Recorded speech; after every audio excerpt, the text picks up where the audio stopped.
Boston Celtics are undefeated at home, and that is music to my ears. Welcome into Celtics Today by Chat Sports. I'm Allie, Barefoot, your host. I have producer Smitty right here to my left, and we watched the Boston Celtics beat the 76ers last night, and it was a tough game. But we saw some good, we saw some bad. Ultimately, the good part is Celtics did win 125-119, like I said, still defending TD Garden. But they do have the in-season tournament quarterfinals at Indiana on Monday. That'll be another tough test, even though the Celtics did blow them out a long time ago.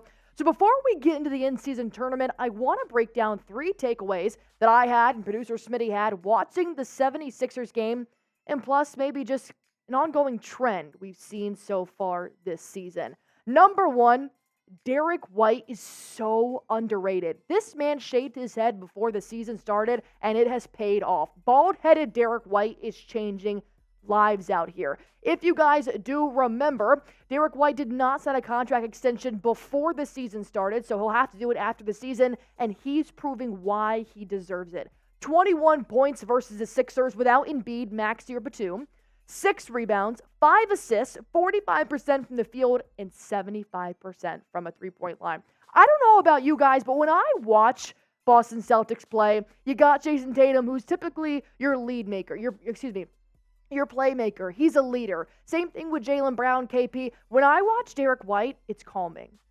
He doesn't get stressed as much as the other players. He's very intuitive. He slows the offense down, and he makes plays when Boston is struggling. And that's what we saw against the 76ers. Derrick White knows how to spread out the offense. Typically when Jayson Tatum is being double-teamed or Jaylen Brown is starting to dribble with his left hand and starts to lose the ball a little bit. But we saw that a lot against the 76ers, and Derrick White actually led Boston in scoring.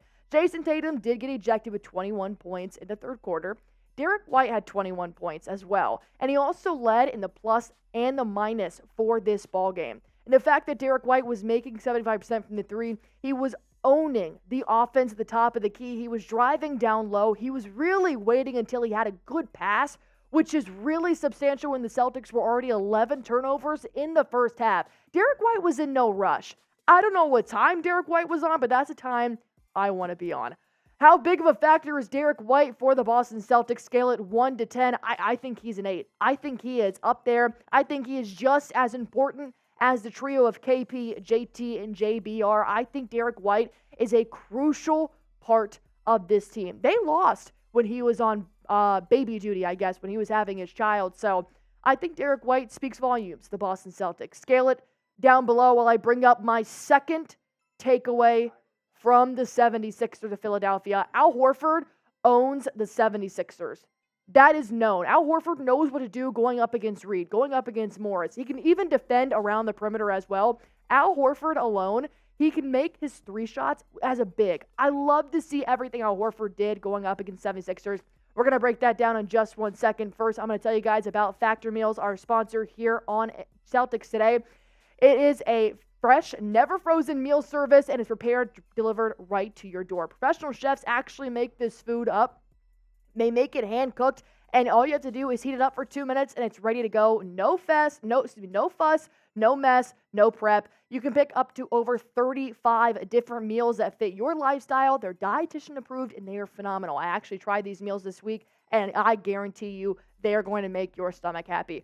All you have to do is go to factormeals.com/NBAchat50. Just use promo code NBAchat50. You're going to get 50% off. Once again, that is factormeals.com/NBAchat50 and use promo code NBAchat50 to get 50% off. When we look at Al Horford's points, he had 20 points tonight, season high for Horford. He's got 6 rebounds, 3 assists, 50% from the three-point line, which is incredible for a big. That's not Kristaps Porzingis, I guess. He's really stepped up when KP has been out. Unfortunately, I'm not the biggest fan of Luke Cornett when he comes in for Al Horford, but I think it speaks volumes that when Al Horford has to go up against other bigs, once again, there was no Embiid tonight, it was still a season-high night for Al Horford. I think he's a lot like Derrick White in the sense that he's got that veteran mentality. I mean, he's 37 years old. And he really knows how to slow the offense down when the ball handlers like Jayson Tatum and Jaylen Brown are getting double-teamed or overwhelmed. He continues to be valuable on both ends of the floor. Like I said, he makes three-pointers. He's been driving on the interior, but he also had 2 major blocks tonight, and he was making big-time defensive plays towards the end of the game on Tobias Harris. He blocked not one shot against Tobias Harris. He got the rebound and blocked another shot. He plays smart, too. Very rarely do I have to cringe when I see him in the paint, wondering if he's going to foul or not. Sometimes he does, but overall, Al Horford knows how to play defense as well as he does offense. And you don't need 100% perfection to win. The turnovers were atrocious. The worst thing I've seen so far for the Boston Celtics turning the ball over. They're also not making their free throws, all their free throws, which just pains me. But that's okay. Jayson Tatum got ejected in the third quarter. Derrick White steps up. Peyton Pritchard steps up. And even Jaylen Brown, he was turning the ball over just as much as Tatum. And I'll be honest, the Tatum and Brown duo hasn't been electric as the trio has been. But I think we really need to give the bench a little bit more credit now. They had a rough start, I will agree, but the fact that we have had Derrick White, Al Horford, Sam Hauser, Peyton Pritchard coming off the bench, it's been great. When you look at Jaylen Brown tonight, you can look at their points and say that he did great. This is what Jaylen Brown does. But 1 for 3 from the three-point line, 40% from the field, that's not what the highest paid player in the NBA should be shooting, in my opinion. You're allowed to have off nights, but this is a trend for Jaylen Brown.